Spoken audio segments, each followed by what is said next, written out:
লেখার ইচ্ছে ডানায় আপনাকে আবারও স্বাগত। আজকে যে ছোট গল্পটা পড়ব তার নাম আভা। লিখেছেন আশাপূর্ণা দেবী।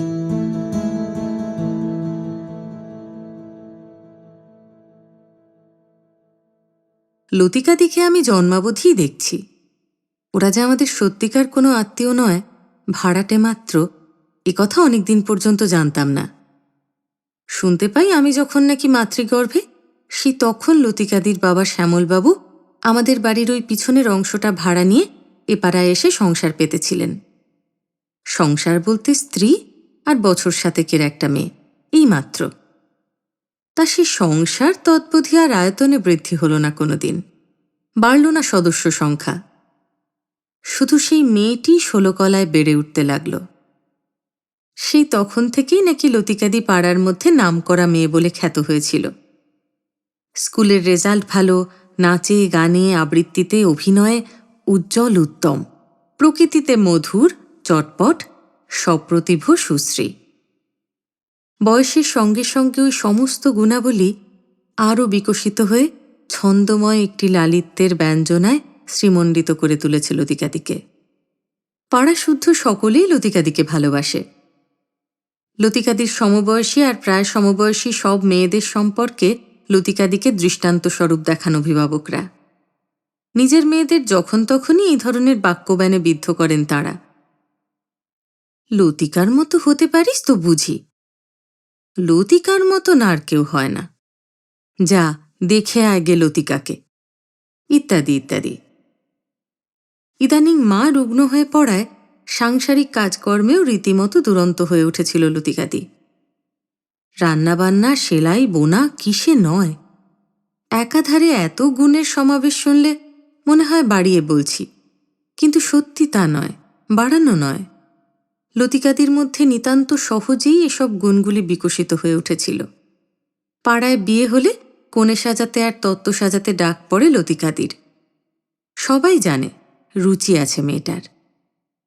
টকাটক ভালো করে বিয়ে পাশ করে আপাতত মায়ের অসুখের জন্যে বাড়ি বসেই এমের জন্য তৈরি হচ্ছিল লতিকাদি। আর লতিকাদির বাবা বোধ করি তৈরি হচ্ছিলেন মেয়ের বিয়ের জন্য। পাড়ায় জল্পনা কল্পনা চলছিল কেমন একখানা বর আসে লতিকাদির। কিন্তু হঠাৎ এ কি হলো? কোথা থেকে কি হয়ে গেল? ভেঙে পড়ল আকাশের বাজ, মুছে গেল সমস্ত রং। একখানি আঁকা ছবির উপর কে যেন পথের কাদা তুলে মাখিয়ে দিল। একখানি গানের মূর্ছনার উপর বসিয়ে দিল হাতুড়ির ঘা। পরিচিতজন আহত হল যত, অবাক হল তার চাইতে 100 গুণ। কে কবে ধারণা করতে পেরেছিল সকলের মর্মস্থলে এত বড় একটা আঘাত হানবে লতিকা? সেই মধুর সুন্দর উজ্জ্বল মেয়েটা কে কবে কাকে দেখেছে জীবনের এতখানি সঞ্চয় ধুলোয় ছড়িয়ে ফেলে দিয়ে নর্দমার পাঁক তুলে গায়ে মাখতে? লতিকা এটাই করল। অমন রুচিমতী মেয়ের এমন কুরুচিপূর্ণ আচরণ। প্রথমে ঠিক কে কখন কার কাছে খবরটা পরিবেশন করেছিল সে কথা এখন বলা শক্ত। আমার অন্তত জানা নেই। আমাদের কাছে বলতে আসছেই বা কে? কুমারী মেয়েদের সামনে কি উচ্চারণ করতে আছে এত বড় অশ্লীল কথাটা? না, উচ্চারণ কেউ করে না। তবু অনুচ্চারিত একটা ধিক্কার সঞ্চরণ করে বেড়ায় প্রবহমান বাতাসে বাতাসে। অতএব যাদের সামনে বলা হয় না তাদেরও জানতে বাকি থাকে না নিজেকে ভয়ঙ্কর একটা পাপের মধ্যে ফেলেছে লতিকাদি। প্রথমে বিশ্বাস করিনি। ইচ্ছে হয়েছিল ছুটে গিয়ে দেখে আসি লতিকাদিকে। দেখে আসি বিশ্রী রকমের একটা কদর্য কুৎসিত হয়ে গেছে কিনা সে, সাংঘাতিক কোনো একটা বিকৃত মূর্তি। এতটা পাপ করলে কতটা খারাপ হয়ে যায় মানুষটা, সেই ভাবনা বারবার উদ্বেল হয়ে উঠেছে। কিন্তু কেন জানি না কিছুতেই সাহস করতে পারলাম না। তারপর তো আর দেখতে যাওয়ার উপায়ই রইল না। ও বাড়ি যাওয়া সম্পর্কে কড়া নিষেধ জারি হয়ে গেল আমাদের উপর। বিস্ময়ের স্রোতটা কেটে যাবার পরই এসেছিল ধিক্কারের স্রোত, তারপর এলো আক্রোশের সংহার বাণ। আমাদের বাড়িতে বাবা, জ্যাঠামশাই, জেঠিমা আর পিসিমার মধ্যে আমাদের কান বাঁচিয়ে তুমুল পরামর্শ চলতে লাগল কী উপায়ে শ্যামল কাকাকে বিদূরিত করা যায়। যাওয়াতেই হবে। এত বড় পাপের দৃষ্টান্ত কিছুতেই চোখের সামনে জল জ্বলিয়ে রেখে দেবে না সমাজবদ্ধ জীবেরা। ভিটে অপবিত্র করতে পারবে না কিছুতেই। তাছাড়া অন্য প্রতিবেশীরা চাপ দিচ্ছেন জ্যাঠামশাইকে ভাড়াটে তাড়াবার জন্যে। কদিন আগে পাড়ার কর্তারা এসেছিলেন দলবল বেঁধে। নিচের বসবার ঘরে রাত দুপুর অব্দি আলোচনা চলল তাঁদের। তারপর আসছেন মহিলারা, আক্রমণ মাকে আর জেঠিমাকে। কি ভাবছেন আপনারা? নোটিশ দেবেন না? বলি, এখন আবার এত চক্ষু লজ্জা কিসের? আপনাদের আদরের ভাড়াটে হতে পারে, কিন্তু এরকম একটা কদর্য কেলেঙ্কারিকে প্রশ্রয় দেবার অধিকার আপনাদের নেই। আমরাও ছেলে মেয়ে নিয়ে ঘর করি। ইত্যাদি নরম গরম বহুবিধ মন্তব্য আর তাড়না এসে এসে গায়ে পড়ে। পিসিমা ছটপটিয়ে ওঠেন। জেঠিমা রাগে কুরুক্ষেত্র করে বেড়ান। ঠিক কোন পন্থা অবলম্বন করলে একেবারে চোখে কানে দিশেহারা হয়ে পড়তে পারবেন শ্যামল কাকা, সেইটা সাব্যস্ত না করে কেউই কিছু করে উঠতে পারছেন না। দোতলার বারান্দায় দুবাড়ির মাঝখানের যে দরজাটা এ যাবৎ কোনোদিন খিলছিটকিনি পড়েনি, সেটাতে তো তালাচাবি পড়ে গেছে সেই ভয়ঙ্কর খবরটা পাওয়ার দিন থেকেই। এখন ও বাড়ি যাওয়া মানেই রাস্তা দিয়ে ঘুরে ওদের সদর দিয়ে যাওয়া। কে যাবে সেখান দিয়ে? কে পা ফেলবে সেই পাপ পুরীতে? না, ওদের বাড়ি কেউ যাবে না। অবশেষে অনেক পরামর্শান্তে শ্যামল কাকাকে ডাকিয়ে এনে নোটিশের হাতুড়ি মারবার সিদ্ধান্ত গ্রহণ করা হলো। বাড়ির চাকরকে পাঠিয়ে দেওয়া হলো শ্যামল কাকাকে ডাকতে। যদিও আমাদের তাড়না করা হলো তোমরা যাও এখান থেকে, কিন্তু আমি আর মেজদি আমরা দুবোন থেকেই গেলাম ধারে কাছে। যাবই বা কোথায়? আড়াইখানা তো ঘর। সংসার যাত্রার কোন লীলাটাই বা কবে অগোচর থেকেছে আমাদের? এরকম গণ্ডি কাটা ক্ষুদ্র পরিসরের সংসারের মধ্যে থেকে কে পারে শিশুকে শিশু আর কাঁচাকে কাঁচা রাখতে? শ্যামল কাকা এলেন। উঁকিঝুঁকি মেরে দেখতে লাগলাম আমরা, তাঁকেও কোনো একরকম ভয়ানক কিছু মনে হয় কিনা। বোঝা গেল না। আস্তে আস্তে সিঁড়ি দিয়ে উঠে জ্যাঠামশাইয়ের ঘরে ঢুকলেন। সর্বদা এই ঘরেই কনফারেন্স বসে, আজও বসল। পিসিমা, জেঠিমা, বাবা, জ্যাঠামশাই উপস্থিত ছিলেন। শ্যামল কাকা ঢুকতেই তাকে একখানি চেয়ার দেখিয়ে দেওয়া হলো, চৌকি থেকে অল্প দূরত্ব রেখে। যে শ্যামল কাকার প্রতিটি ছুটির দুপুরের আড্ডাই ছিল এ ঘরের এই বড় চৌকিটায়। জেঠিমার দারুণ তাসের নেশা। পান আর চা সরবরাহের জেরে সে নেশা অনেককে ধরিয়েছেন তিনি। শ্যামল কাকা তার মধ্যে প্রধান। আজ আর চৌকিতে বসবার অধিকার নেই শ্যামল কাকার। চেয়ার দেখিয়ে দেওয়া হলো তাকে। এই যে এসেছ। এই ভূমিকাটুকু করে প্রথমটায় পিসিমা গুরুজনোচিত ভঙ্গিতে যাচ্ছে তাই বললেন তাকে এবং শ্যামল খুড়িমাকে। ছিচিকার করে বললেন, একটা মাত্র মেয়েকে সামলাবার মুরদ যাদের নেই, তাদের আবার মা বাপ হওয়া কেন? মেয়েকে বিয়ে না দিয়ে ধিঙ্গি অবতার করে রেখে দেওয়ার কত সুখ, সে বিষয়ে বেশ খানিকটা বক্তৃতা দিলেন তিনি। তারপর জ্যাঠামশাই পারলেন আসল কথা। বাড়ি ছাড়তে হবে। এ বাড়ির সংলগ্নে থেকে এসব চলবে না। এতক্ষণ চুপ করে সমস্ত শোনার পর শ্যামল কাকা বললেন, বাড়ি হঠাৎ করে এখন কোথায় পাবো বলুন তো? কোথায় পাবে সে কথা আমার জানবার নয়, উষ্ণ উত্তর দিলেন জ্যাঠামশাই। জেঠিমা বিরক্ত কণ্ঠে সমাধান দিলেন, শহরের মাঝখানে নাই বা পেলে, দমদম, মধ্যমগ্রাম কি বর্ষে, বেহালা এসব জায়গায় খুঁজলে মিলবে। আর সেই রকম জায়গাতেই এখন যাওয়া উচিত তোমার, যেখানে কেউ চেনে না জানে না। শ্যামল কাকা বললেন, আপনার উপদেশের জন্য ধন্যবাদ বৌদি, কিন্তু লতিকার মায়ের অবস্থাও তো জানেন। তাকে এখন নাড়ানাড়ি করা চলে কি করে? জেঠিমা ব্যঙ্গ হাসি হেসে বললেন, এত বড় কাণ্ডতেও যখন তোমার বউ হার্ট ফেল করে বসেনি শ্যামল ঠাকুরপো, তখন আর তুচ্ছ একটু বাড়ি নাড়ানাড়িতে সে হার্টের কিচ্ছু হবে না। শ্যামল কাকা একবার চোখটা তুলে তাকালেন। কেমন যেন লাল লাল ঠেকল। মনটায় কিরকম যন্ত্রণা বোধ করতে থাকি। এত সব কথা বলার কি দরকার ছিল জেঠিমার?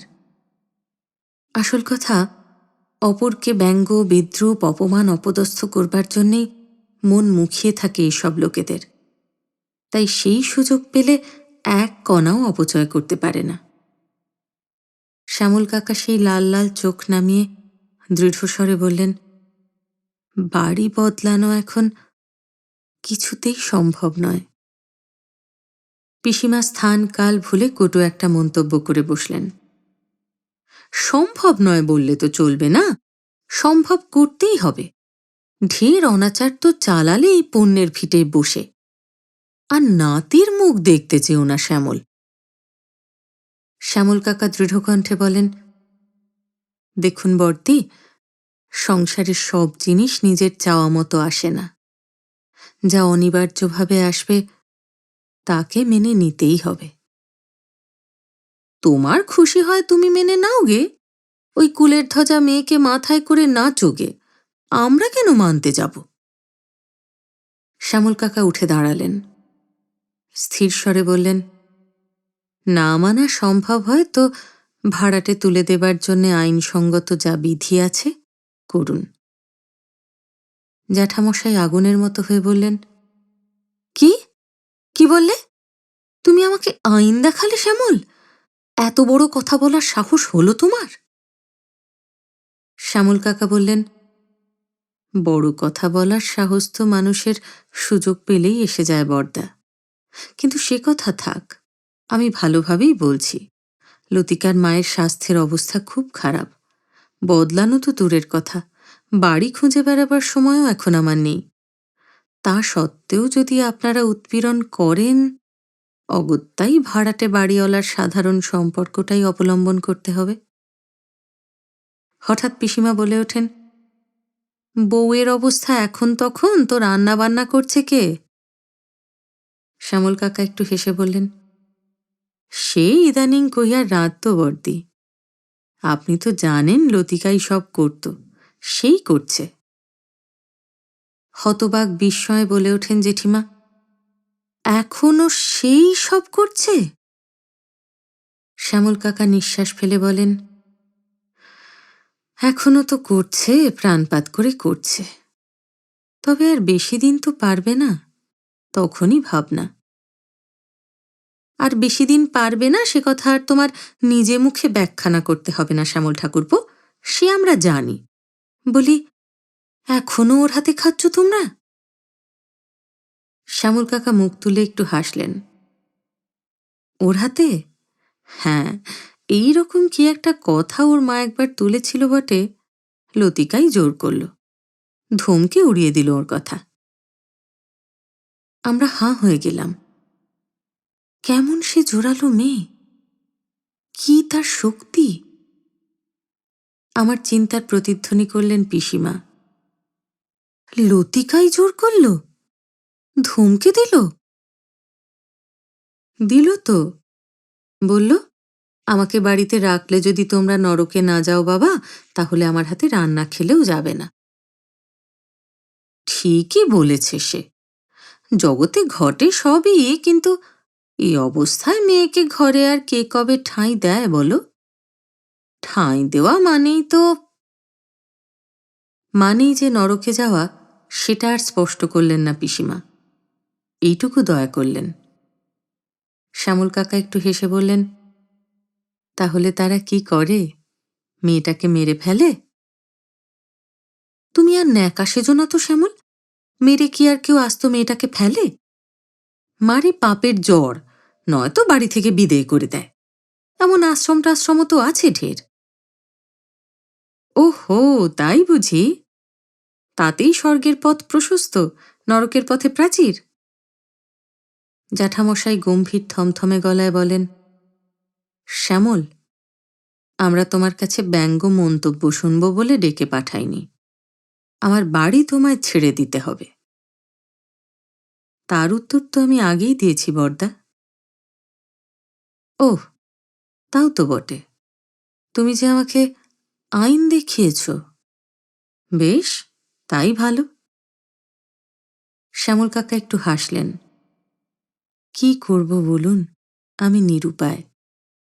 অন্তত মাস তিনেকের মধ্যে কিছুই করে ওঠা আমার পক্ষে সম্ভব নয়। খানিকটা সমাধান ঘটে যাবে, লতিকার মায়ের দায় থেকে মুক্ত হয়ে যাব।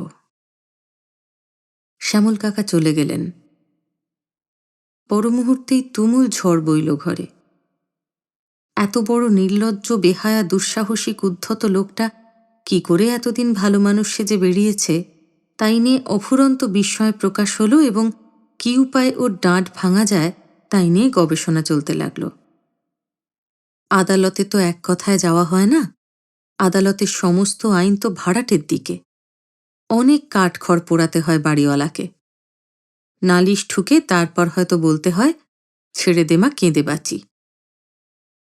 নিজের আসন্ন নাতির উদ্দেশ্যে কাঁথা সেলাই করতে করতে বিষ ছড়ানো গলায় জেঠিমা বললেন, নালিশ করে যতদিনে ওঠানো যাবে ততদিনে তো ওর নাতি হেঁটে বেড়াবে।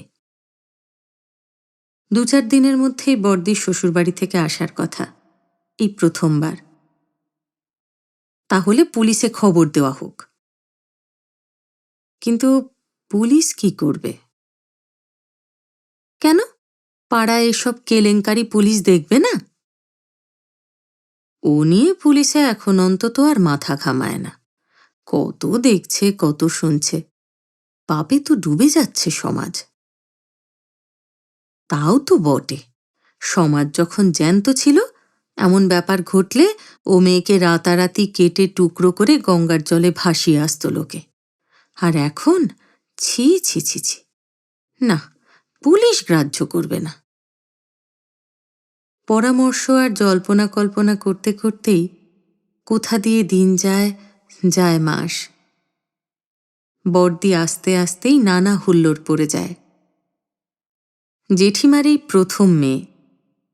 দেদার ঘটা করে সাধ দিলেন মেয়ের। তার জের মিটতে না মিটতেই নার্সিংহোমে ছোটাছুটি।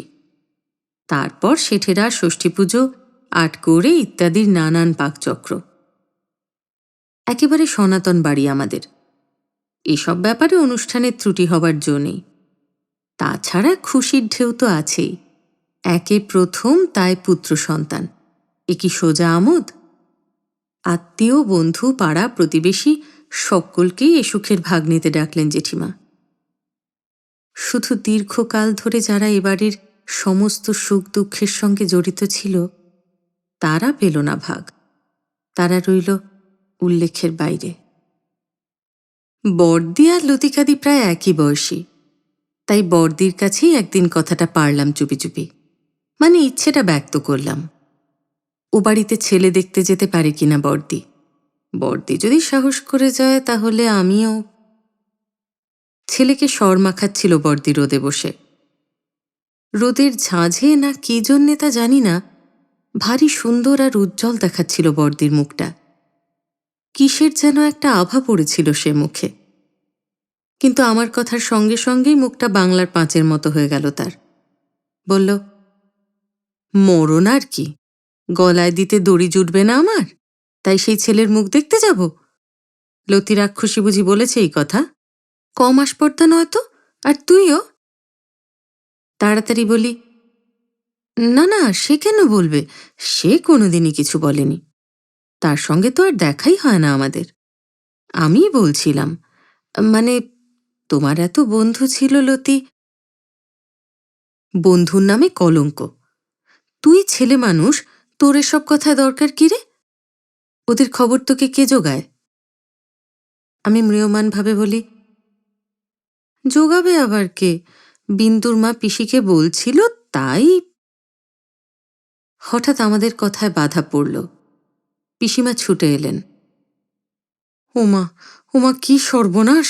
ওদের বাড়ির দরজায় খাট। খাট? ওদের দরজায় খাট এসেছে? শুনে সমস্ত শরীর কাঁটা দিয়ে উঠল। অভিনব সেই খাটের চেহারাটা চোখের উপর ভেসে উঠল। পিসিমা চেঁচাতে থাকেন, ও মা গো, কি কাণ্ড! বউটা মলো নাকি? টু শব্দটি তো শুনিনি। আমাদের হেসেলে যে এক গাদা রান্না গো! ও বেলার জন্য কাঁড়ি মনে মাছ ভেজে রাখা হয়েছে। এক ভিটে এক ছাদ যে গো! বাড়ির সমস্ত সদস্যদের মধ্যে জানলায়, বারান্দায় আর ছাদে ছুটোছুটি পড়ে যায় ও বাড়ির দরজায় নামানো খাট দেখবার জন্যে। কিন্তু কে মরেছে, কে কাকে জিজ্ঞেস করবে? খাটের ধারে কাছে যারা ঘুরছে তারা পাড়ার বা পরিচিত কেউ নয়, হয়তো পেশাদার সৎকার করিয়ের দল। জেঠিমা বললেন, ওই কুলের ধ্বজা মেয়েটার জন্যেই মাগি মলো। পিসিমা আক্ষেপ করে উঠলেন, তা তো মলো, কিন্তু আমাদেরও যে মেরে গেল। হেসেলে এক গঙ্গা রান্না, কাশি ভর্তি ভাজা মাছ। তা ওরা তো আমাদের জ্ঞাতি নয়। না হলেও এক ভিটে এক ছাদ, ওসব কি আর চলবে? এখন এ বিধান কে দেয়? পুরুত বাড়ি যাব একবার। শ্যামল কাকারা যে একদা আমাদের পরম আত্মীয়ের পর্যায়ে ছিলেন, আমরা যে অনেক বয়স অবধি জানতাম না ওরা আমাদের ভাড়াটে মাত্র, সে কথা আর এখন কারো মনে পড়ল না। মনে পড়ল না লতিকা বলে মেয়েটাকে পাড়া শুদ্ধ সবাই ভালোবাসত। ভালোবাসত তার ভালো মানুষ মাটাকে। পিসিমা ভাজা মাছ আর তৈরি রান্না সম্পর্কে বিধান জোগাড় করবার জন্যে তৎপর হয়ে উঠলেন, আর বাকি সবাই তৎপর হয়ে উঠলাম খাটে কে ওঠে দেখবার জন্যে। অবশ্য সন্দেহ কিছু ছিল না, শ্যামল খুড়িমাই। কিন্তু ধন্যী বটে লতিকা। মা মরল, মেয়ে একবার টু শব্দ করল না। ছেলেবেলা থেকে লতিকা যে কত দুঁদে আর কি ডানপিটে ছিল, মায়া মমতা নরম কোমলতার ধার দিয়েও যে যেত না, এ সম্পর্কে কড়া কড়া রায় বেরোবার মাঝখানে হঠাৎ একটু মৃদু হরিধ্বনি শোনা গেল। যে খাটটা দরজায় পড়েছিল এতক্ষণ, সেটা এবার উঠল। জীর্ণ শীর্ণ খাটে মিশিয়ে যাওয়া দেহ দেখবার কী বা আছে? তাই কি মাকে একটু সাজিয়ে দিয়েছে লক্ষ্মী ছাড়া মেয়েটা? ধন্যী বলি বাবা, আত্মীয় স্বজন কেউ কোথা থেকে আসেনি? লতিকার মাসিরা, তারাও তো আসতে পারত। খবর দেয়নি বোধহয়। বাপ বেটির ডাঁট তো খুব। আহা, সধবা মানুষ, মরণ যাত্রায় ভালো করে একটু সিঁদুর আলতাও পেল না, একটু ফুল না, মালা না। ছি ছি, শ্যামলটাই বা কোথায়? এতক্ষণে একটা আহা পেলেন শ্যামল খুড়িমা। নিঃশ্বাস পড়ল সকলেরই একটা। আর এর পরেই ঘটল একটা অপ্রত্যাশিত ঘটনা। বাড়ির মধ্যে থেকে বেরিয়ে এলেন শ্যামল কাকা আর লতিকাদি। লতিকাদির কোলে একটা তোয়ালে মোড়া পুঁটলি। প্রায় মাস আষ্টিক পরে দেখলাম লতিকাদিকে, কিন্তু মনে হলো যুগ যুগান্ত পরে দেখছি। হাঁ করে তাকিয়েই রইলাম, কারণ লতিকাদি দরজার কাছে দাঁড়িয়ে রইল, একটু আগে যেখানে খাটটা নামানো ছিল সেখানে। শ্যামল কাকা গলি ঘুরে আমাদের দরজায় এলেন। বললেন, বড়দি, বাড়িটা ধুইয়ে দিয়ে যাবার আর কিছুতেই সুবিধে করতে পারলাম না। জমাদার দিয়ে একটু ধুইয়ে নেবেন। এই কাজটা চাপিয়ে গেলাম আপনার উপর। অনেক উপদ্রব তো সহ্য করেছেন চিরকাল। পিসিমা থতমত খেলেন।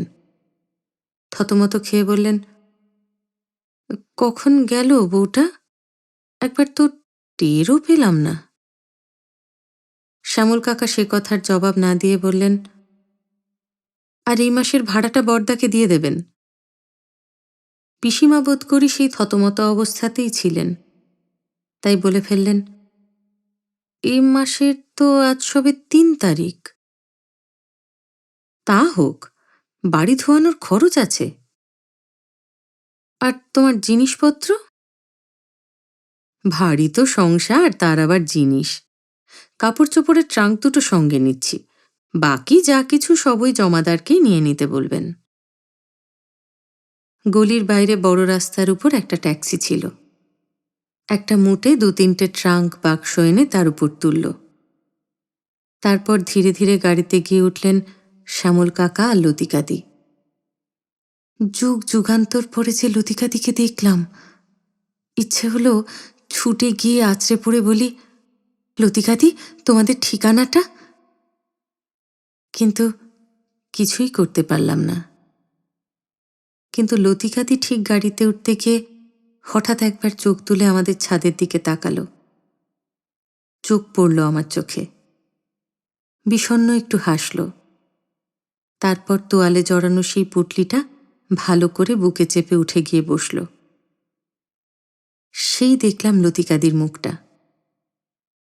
আশ্চর্য, কোথাও কোনো বিকৃতি ঘটেনি তো সে মুখে। আজও তো তেমনই লালিত্যের ব্যঞ্জনাময় সুকুমার সুশ্রী, শুধু একটু শুকনো শুকনো বাসি বাসি, শুধু একটু রাত্রি জাগরণের ক্লিষ্ট ছাপ। মায়ের মৃত্যু অপ্রত্যাশিত নয় লতিকাদির কাছে, তাই ভয়ঙ্কর একটা শোকাহত লাগল না। হয়তো এ মৃত্যু মুক্তিই ডেকে এনেছে তার। বরং জানি না এ আমার ভুল দেখা কিনা, হয়তো ভুল, তবু যা মনে হলো তাই বলছি। বরং ঠিক যখন লতিকাদি চোখ তুলে তাকিয়ে একটু হাসল, তখন মনে হলো ওই শুকনো শুকনো বাসি বাসি ক্লান্ত মুখের উপর নতুন কি একটা আভা। মধুর তোমার শেষ যে না পাই, যে আভা লতিকাদির মুখে আগে দেখিনি। সকলের প্রশংসা পেয়ে বেড়ানো সেই উজ্জ্বল লতিকাদির মুখেও না। শুধু এইমাত্র সে আভা দেখেছিলাম আর একজনের মুখে, সেই যে বর্দি যখন রোদে বসে ছেলেকে সর মাখাচ্ছিল। কিন্তু লতিকাদির মুখে কি সেই পবিত্র আভা পড়বার কথা?